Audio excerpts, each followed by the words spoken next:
All right, this brings us down to rules number 9 and 10. Rule number 9 and 10 is internalize your locus of control while in conflict with others, or in other words, focus on your locus. And the reason why I came up with that is a client of mine came in one day. I taught him the rules, and he had been in court with his ex-wife, and normally his ex-wife would be able to pull him into conflict, and instead he was able to practice rule number 9 and stay focused on his own internal locus of control. So he came back to session and he said, I was able to focus on my locus. And I thought that was really cute and really funny. In my house, we call it also the 9 spot, or rule number 9, which is internalizing that locus of control while in conflict with others. And people that are probably most responsible for this are Fritz Perls in the Gestalt School of Psychology that talks about locus of control. Goes to the issue of how one controls their interpersonal process while in conflict with another. It is an interpersonal stance of neutrality, sort of matter-of-factness, with a tinge of friendly to it. You don't want it to be hostile, but you don't want it to be necessarily all that friendly, but relatively neutral.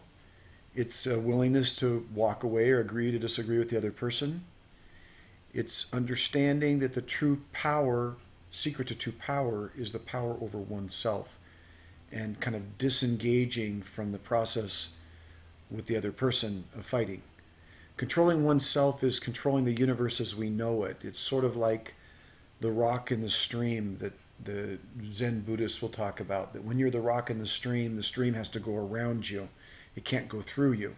So it means a place of centeredness. It's like in martial arts, such as in Shaolin Kung Fu, when it talks about being in balance with the universe and with oneself, having the control within oneself, achieving balance, using one's power for defense and not attack.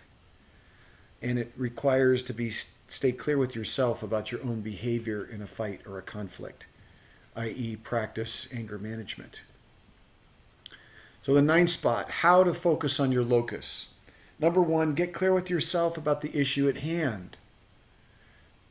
Assume innocence until proven guilty in your own mind, and know that your position is in the conflict. Know what your position is in the conflict, and do not put one foot in the boat in the dock and one foot in the dock and one foot in the boat.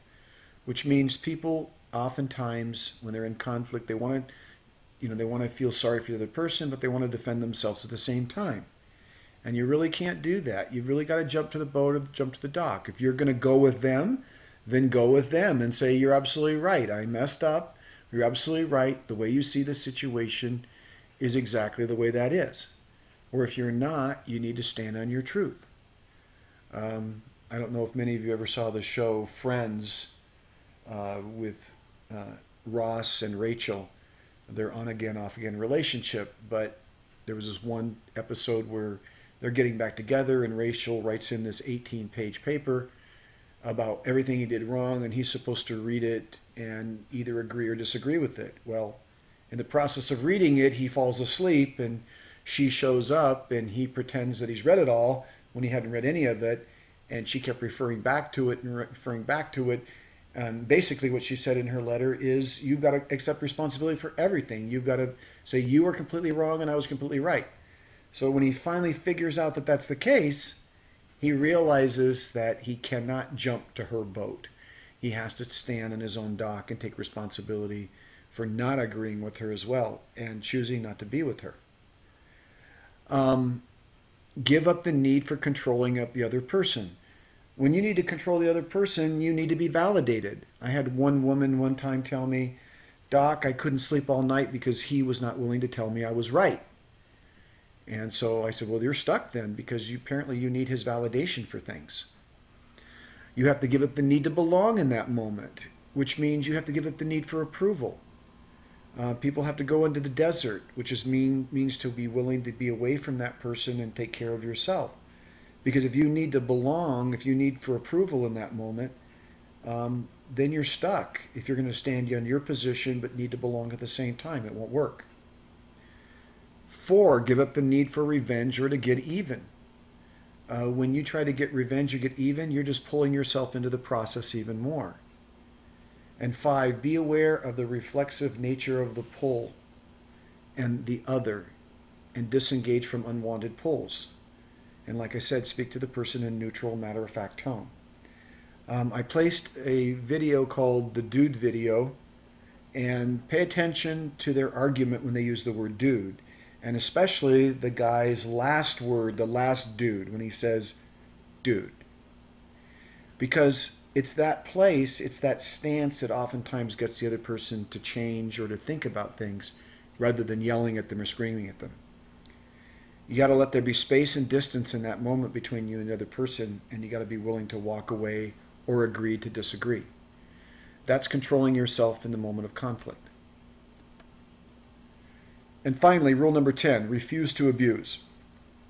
Abuse of any sort's never okay, even if others start it first. When people go down the path of abuse, they are choosing to be at war with one another, and then the process shuts down between them. This goes to the issue of the commitment to resolve issues without putting hostility on the table or abusing the other person. It really starts also with just your commitment to not be hostile, to try to be neutral in your stance, and to refuse to put that hostility on the table. I define abuse as physical, emotional, verbal cutting down, or even use of foul language and anger. Once you start putting F-bombs and S-bombs on the table, it starts to escalate. Like we've talked about, hostility pulls hostility in interpersonal theory. And so when people put hostility on the table, it becomes a real problem. I like that line out of Roadhouse with Patrick Swayze. He's a bouncer in a bar, and he's kind of small. And he gets into a tussle with some other guys, and he has to go to the doctor.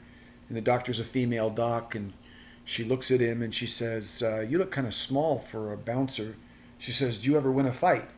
And he says, nobody ever wins a fight. And that's really a good way of saying it. Nobody ever really wins a fight.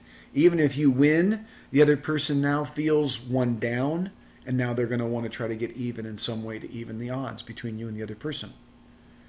And 2 wrongs do not make a right.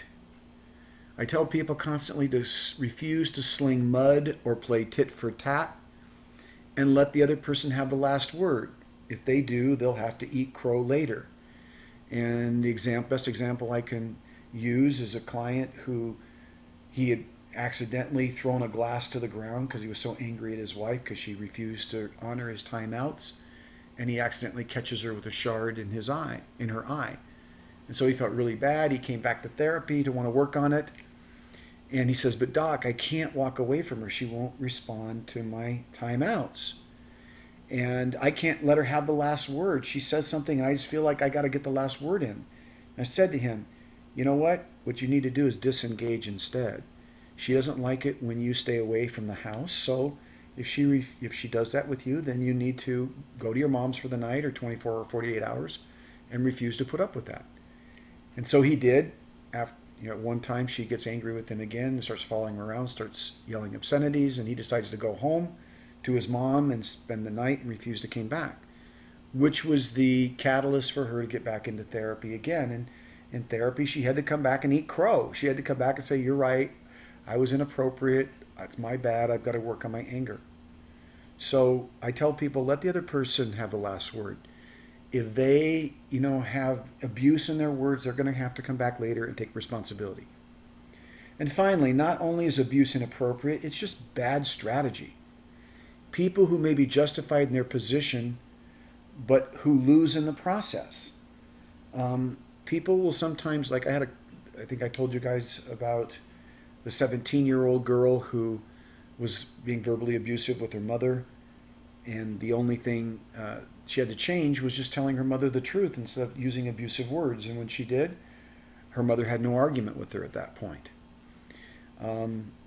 My favorite player on the Detroit Lions, Ndamukong Suh, 2 Thanksgivings ago, really lost the game for the Lions because he lost temper, and he kicked an opponent and he was ejected from the game, and it totally destroyed the team. So when people have uncontrolled anger, it always hurts.